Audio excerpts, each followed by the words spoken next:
What's going on, everybody? Welcome to another episode of the Crew Review Show. In spring of 1968, a film by the name of Planet of the Apes came out, starring Charlton Heston, Rowdy McDowell, and Kim Hunter. The film grew such in popularity that multiple films were added on, as well as 2 TV series. And then in 2001, director Tim Burton took his attempt in the film with... What's wrong? Why you gotta remind us of Marky Mark and the Breakfast Bunch for? Come on now. No, correction.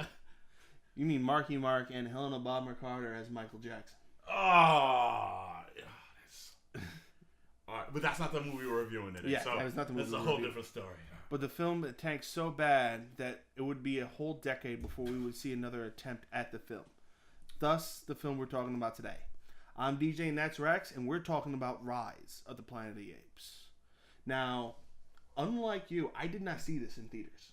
You missed out. If you did not see this in theaters, my friend, you missed out. I'll take your word for it. Now, being the person who went to the theater, what was your first impressions of when you saw it? Okay, so my first impressions of this movie when I saw it, looking at the trailers, I was like, okay, this is probably gonna fall in one of 2 categories. Either be episodic as fuck, or set a new level of just hype train. All right, hashtag hype train. But seeing this in theaters was a cinematic experience. Okay, this is one of those movies that you definitely want to see, preferably in IMAX or some wide format theater.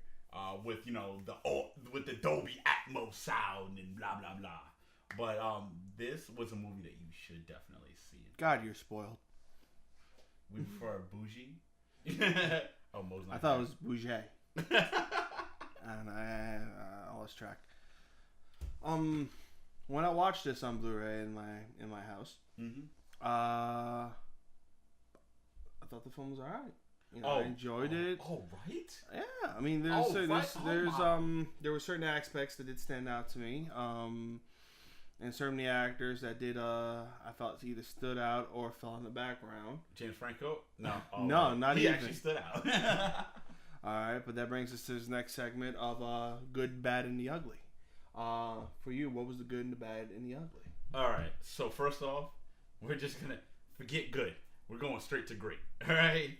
Right, from good to great. God damn it! I can't create a new segment without you trying to change shit. God, fuck. Well, it's my job to take whatever you have as a good idea and make it a great idea. See what I did there?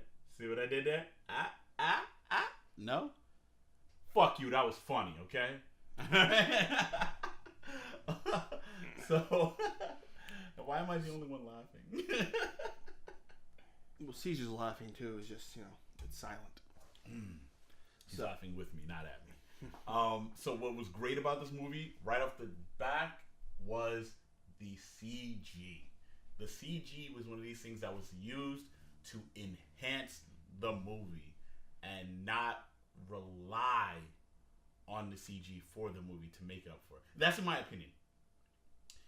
Because they put a lot of effort into doing things with this movie, like not using actual apes, but making the CG look so good that you genuinely believe that they were genuine apes. The motion capture, amazing.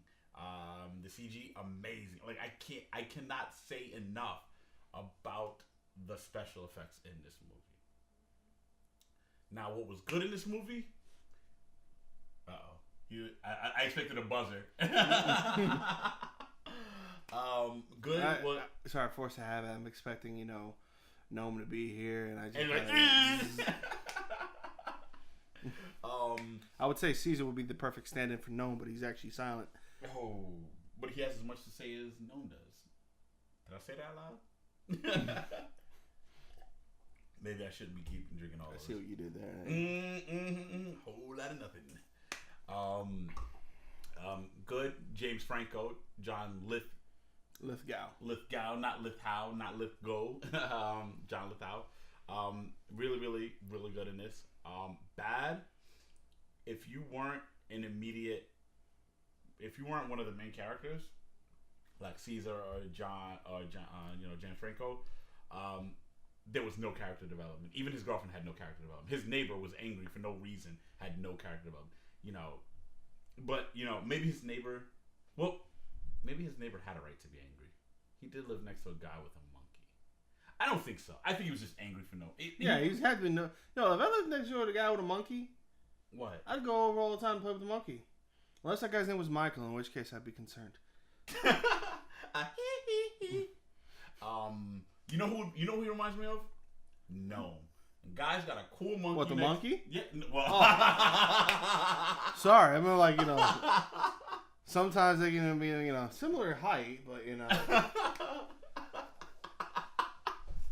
I hope he doesn't watch this. I hope he does. But also, like I said, character development bad. The ugly, they kind of fall into the same category. Character development was a big thing for me. So, but I think that this movie, those are my gripes about it. No character development outside of the main characters, which is okay. I can't even say it's okay because if I had saw Caesar attack his neighbor for no particular reason, then I would be like, he has just fuck your finger. Well, he shouldn't have touched. There was no shaky cam. Or was that? Oh my God, you're right. I sat down and enjoyed this and didn't even notice there was no shaky cam. You know what? That's my new grade. Forget that. No, that's my new grade. See, unfortunately, I'm in a good looking out. Good. Andy Serkis, fucking phenomenal.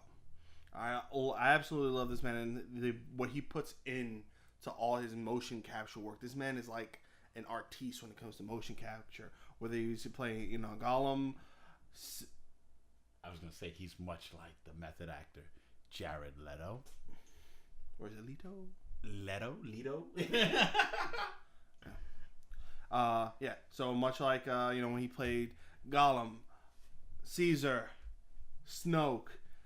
This man puts his all into all his work, and it is a complete joy to watch. I do like a lot of the character developments, especially between like when it came to James Franco, for an example. I wasn't like most people that first came across Franco during the Freaks and Geeks show. Oh.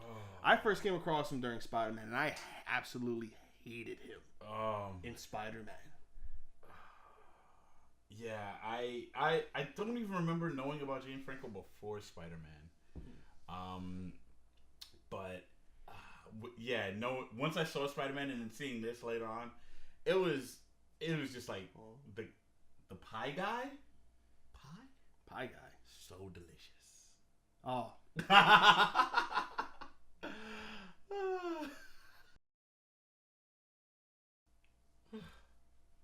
Oh, I'm sorry.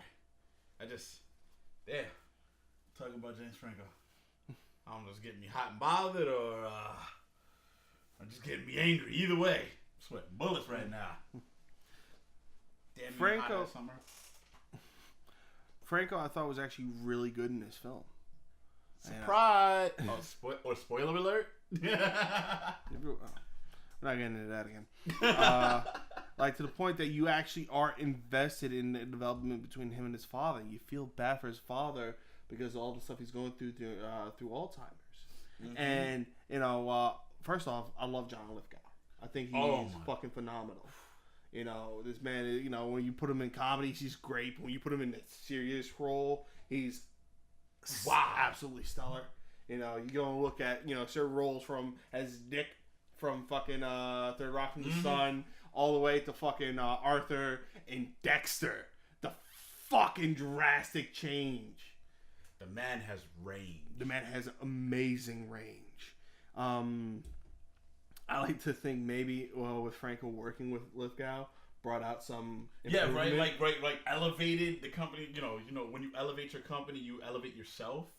I don't know. Maybe that's some inspirational quote I saw somewhere else on Instagram. That's probably not true. Said by Sir Isaac Newton. It didn't really bother me, the whole fact that with the exception of Franco, Lithgow, and Caesar. Those are they're pretty much the main focus. Mm-hmm. So they're going to be where the character, especially in Caesar. Caesar has the most character development in this. Yep. Because you see from when he was born, to all the stuff he's learning, and from him being like happy in the house he is to wanting to go outside and venture out and do things, and then wonder, is he a pet? What is he? Stuff like that. I mean, that was a powerful scene when you actually go and they're walking from the forest, and he looks at the dog with the leash, and he's all like, "Well, that's a pet. I got a leash. What the fuck?" Yeah. Well, I have a question, right? Mm-hmm. So one of the things I do like about this movie is the fact that they didn't go into too much detail of him growing up. Like when he went from when he went to the first redwood forest for the first time to when he was like, "Oh, am I a pet or whatever?" It was about 5 years, but that was about a 3-minute montage. I don't know. I thought that was really well done. I don't need to always see when every step of his development. I just need to know that, okay, A, B, and C. Okay, got it. Glossing over everything else. I don't know.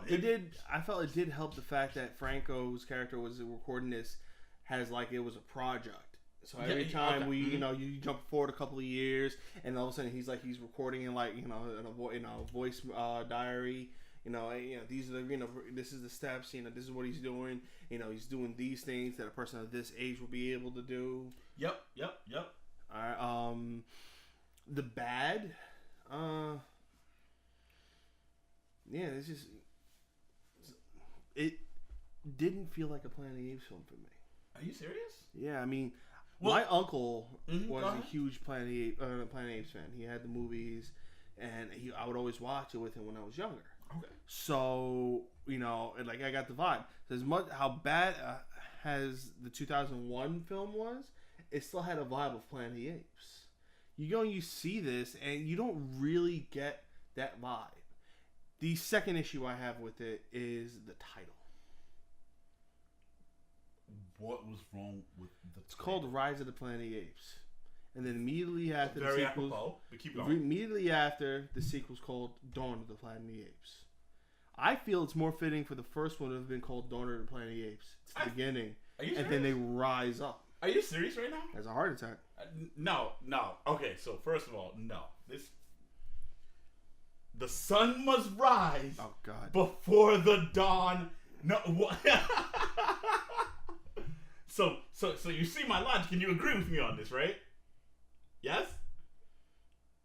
You agree with me at least. Thank you. I appreciate that. See, they just nodded yes. You hope they nodded yes.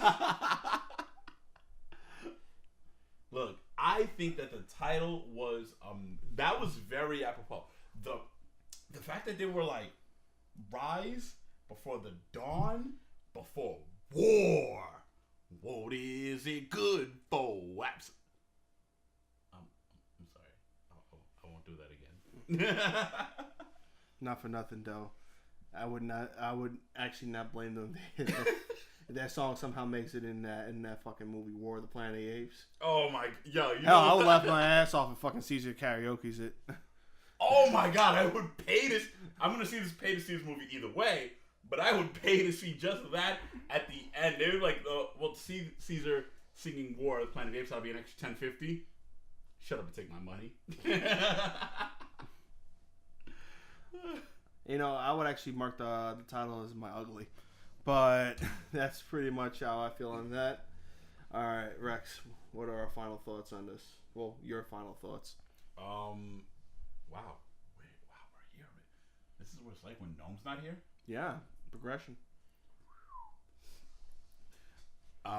So one of the big things for me that I'm going to say about this movie is you need to see this movie. This movie was a cinematic masterpiece. It was shown when you take, at the time, what was a mediocre actor with a lot of potential. You pair him up with a phenomenal actor, and you get a director who says, I'm going to tell a story. But I won't come back for part 2. Because they wanted it in a different direction. Sure. Maybe he's like Ed Norton. He doesn't do sequels. Well, according to the directors of his filmography, he doesn't really do much. Just because he had like what 2 movies before this doesn't mean 1 movie before this. Whatever. The man doesn't do sequels. All right. He pretty much he went and decided I'm not gonna do part 2. Instead, I want to do a movie with Mark Wahlberg where he has a gambling problem. Which was a phenomenal movie as well, but that's neither here nor there. Yeah. Maybe I'm just a little biased towards this guy. Maybe. I could be. If I am, just let me know in the comments down below. But yeah, final thoughts. You're probably gonna see War of the Planet of the Apes. We all are. You need to see this movie before you see War or even Dawn. This is a cinematic masterpiece. I can't stress that enough. Okay. In keeping in gnome traditions, you're repeating yourself. Good to know. Well, if he's not here, who's gonna do it? That was the ideal, but okay. So, my final thoughts, similar to Rex's, you should see this film. There's a lot of things. I thought a lot of the shots was done very well, especially that battle at the end of the film. Granted, not long, but still done very well. Yes, absolutely. All right? It didn't drag on. It, came to a point. All right. As a person who loves action films and actually goes to see them just for the campiness of an action film, I thought the battle scene was done very well. You should also check out the sequel. The sequel I felt was actually a little more better than the first one. All right, but that we're not on the sequel right now. We'll get back to that one in the future. Caesar will reprise his role for that one. Yeah. But other than that, that's our show. I want to thank everybody for checking out this our latest episode. Do us all a favor, hit that subscribe and like button at the bottom. Rex, where can people find you? You guys can always find me on Instagram and Twitter at Rex Crew Review. I'm more active on Twitter than Instagram, but maybe one day that'll change. And you can find me at DJ of Crew Review on Instagram and Twitter. And also do us a favor. Go to the comment section and tell us who you think is right on the matter. Should it be Dawn then Rise or Rise then Dawn? Let us know. I'm right. Yeah, right. Till next time.